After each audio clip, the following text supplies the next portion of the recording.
When my mom introduced us to people, she always said, "This is Cassidy, our little doctor in the making."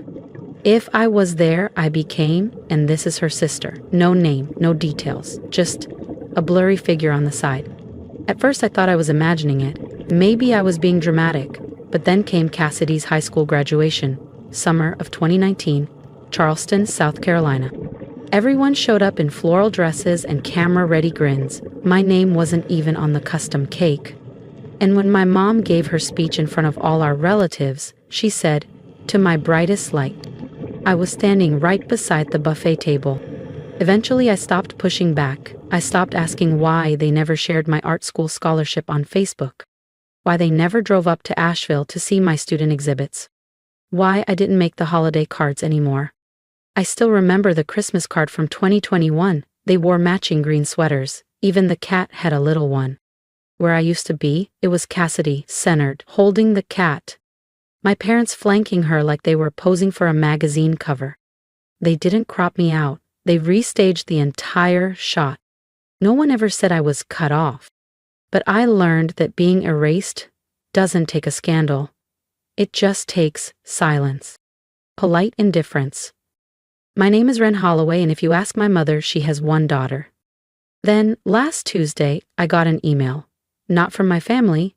Of course not. It was from the University of Charleston's alumni office, Cassidy's college, not mine. Subject: You're invited. Class of 2025 commencement highlights. I nearly deleted it, but something caught my eye. Keynote speaker, major contributor, and tech angel. Identity, to be revealed. I clicked, scrolled past the balloons, the donations, the parking map, and then I saw it. A blurred-out silhouette, the caption read, "Keynote investor, CEO of one of the fastest-growing medtech startups in rural America." Unconfirmed, but heavily rumored to be me. My heart didn't know whether to race or stop. No one knew I was behind Riverstone Diagnostics. I built it in the shadows, under a different name, through silent funding rounds and low-profile clinical partnerships. I didn't want the spotlight.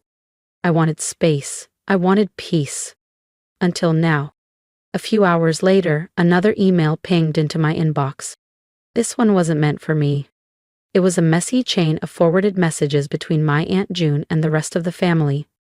Photos of Cassidy's graduation gown, the brunch menu, seating charts, and then one line from my mom. "Make sure Ren doesn't hear about it. The last thing we need is a distraction on Cassidy's big day." Distraction. That word struck harder than any insult ever had. They hadn't forgotten me. They'd planned around my absence. And for the first time in years, I didn't feel sad. I felt something colder, sharper. I wasn't going to crash the graduation. No, I was going to own the building next door. I sat in silence that night. No lights, no music, just the fridge humming and my laptop screen glowing. Faint blue.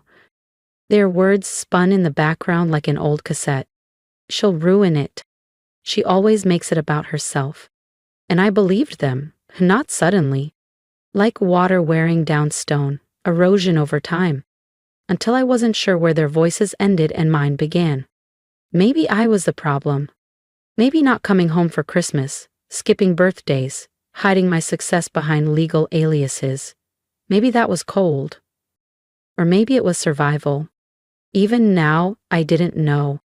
I stared at my reflection in the darkened laptop screen. Tired eyes, hoodie pulled halfway over a messy bun, the worn fabric of my Riverstone Diagnostics logo barely visible in the low light. This was who I had become. The girl they whispered had dropped out. The girl who walked away. No one ever saw me for what I really was. And if no one sees you, do you even exist? The next morning, I flipped open my laptop again. Logged into our investor platform. There it was, confirmation. University of Charleston, class of 2025 commencement, keynote speaker slot. Confirmed, name withheld for suspense. I hovered over the field marked display name. Typed 3 words, then clicked save. Ren Holloway, CEO. It started with a noise. a soft rustling at the back of my kitchen drawer. I wasn't looking for anything in particular. Maybe a takeout menu, maybe a charger. But my fingers brushed against an old piece of paper. A faded lunch receipt, nearly 5 years old. And on the back, scribbled in familiar handwriting, "You don't have to be loud to be powerful." My mother's handwriting. She used to leave notes like that, in books, in my coat pockets, before exams. She passed when I was 19. She never got to see any of this. But that note, it felt perfectly timed, like she'd planned it for this day. Almost on cue, my phone lit up. A message from Owen, my CTO. "Investor Summit locked, same campus, same weekend, you in?" And then it hit me. Cassidy's graduation would be right across the quad. Same university. Same date. Same hour. It felt poetic, like life had drawn a perfect circle and I was finally standing at the center. I opened 2 browser tabs. One for the summit itinerary. One for the university's graduation guest portal. Under guest name, I used a pseudonym. Reserved a front row seat. Not to speak, not to interrupt. I just wanted to watch, not heard. Them. The people who erased me. I wasn't trying to reclaim a seat at their dinner table. I was going to own the entire building next door. At 2:07 a.m., the confirmation emails landed. First, Investor Summit, seat confirmed. Then, University of Charleston graduation, front row ticket confirmed. 2 worlds, 1 campus, 1 weekend, and I had 1 foot in each. I didn't use my full name for the graduation ticket, just my initials, WH. I didn't want attention, not yet. I wanted proximity. I wanted to see the look on my father's face when he realized the daughter he'd written off still knew how to walk into a room without warning. That morning I packed light, a fitted black blazer, 1 simple dress, and a pair of low-heeled shoes I hadn't worn since the day I pitched Riverstone Diagnostics to a board of skeptical investors. No one asked if I had a degree. I didn't. What I did have was traction, data, a vision, and the resolve to make it real. As the train pulled into Charleston, I caught a glimpse of the old science building through the window, the same one I used to nap in between lectures, where Cassidy once told her friends I was just a dropout who wouldn't stop following her around. Now, my name was quietly listed in the summit itinerary, right next to keynote. When I arrived at the graduation venue, the usher scanned my ticket and smiled. "This one was requested early. Reserve front row. Looks like someone really wanted you here." I smiled back. I guess they did. I sat 3rd seat from the aisle. Sunlight warmed the back of my neck. Rows of students began filing in. Robes, caps, polished shoes. No one noticed me, not yet. But I noticed everyone. Then I heard it. My father's voice. Low, clipped, commanding. He stood at the far end of the row, speaking with a campus staffer holding a clipboard and radio. That voice, it was the one he used to clear a room without ever shouting. He scanned the crowd, eyes narrowed, searching, judging, expecting trouble. The usher approached me again. "Ma'am, can I confirm your name for the seating log?" I handed her my ticket. She nodded politely, smiled, moved on. 2 rows ahead, Cassidy took her seat with the other graduates. The show was about to begin. Camps tilted just right. Gowns flawlessly pressed. Cassidy looked the same, maybe colder, maybe more refined. But I recognized the look on her face. The one she wore when she was in character. Performing. She was always good at playing perfect. A professor passed by, paused, glanced at me, then did a double take. "Wait," he whispered. "You're in, Ren Holloway, Riverstone, right?" Oh, answer just gave him a small smile. "I read your white paper on decentralized diagnostics, your infrastructure model. It's revolutionary." He said it just loud enough for the 2 people behind me to glance over. Across the quad, university banners fluttered. The loudspeakers crackled to life. The ceremony was starting. Behind me, my father's voice rose again, agitated now. "She's not supposed to be here. She's not on the list." I didn't move. Didn't flinch. Let him look, let him squint, search, spiral. Because the daughter he buried in silence wasn't sitting there. Only the woman in the front row. And soon, everyone would know her name. The Investors Summit was set to begin 40 minutes after the graduation wrapped. Right across the quad, inside the glass auditorium, banners already rotated on massive digital displays. Riverstone Diagnostics, closing keynote. The quiet pivot that disrupted rural medtech. As Cassidy's department chair stepped up to speak, I slipped out. My seat was empty before my father even realized I'd been there. Backstage at the summit, my assistant met me with the final slide deck. All set, she said, handing over the tablet.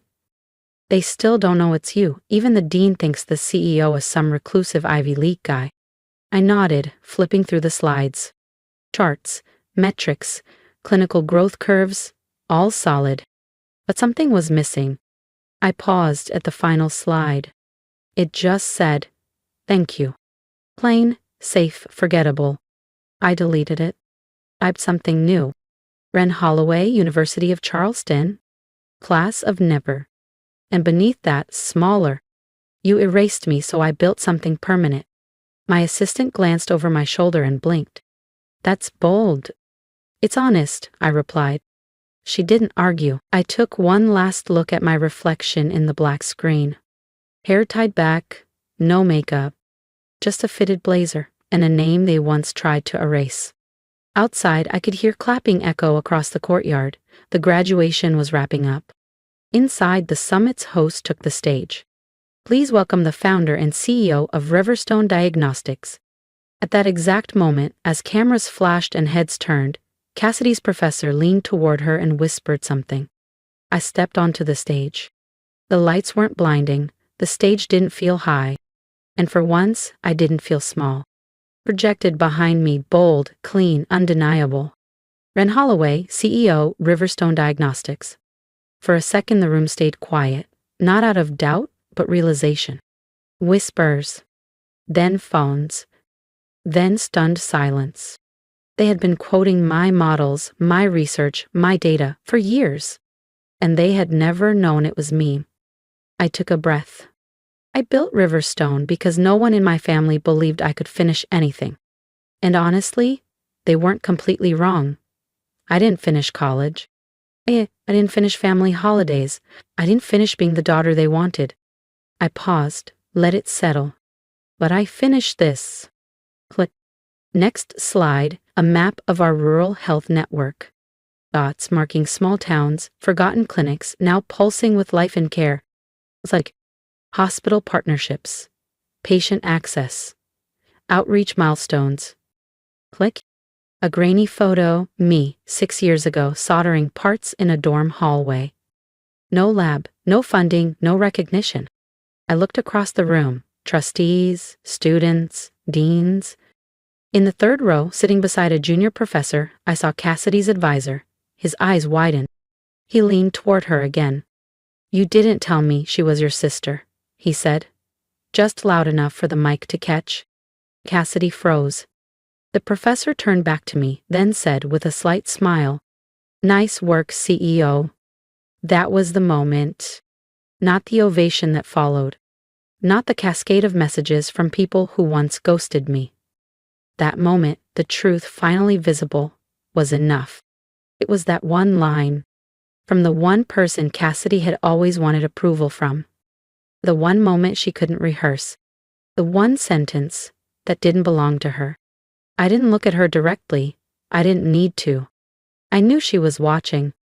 And I knew my father was somewhere behind her, teeth clenched, fists tight.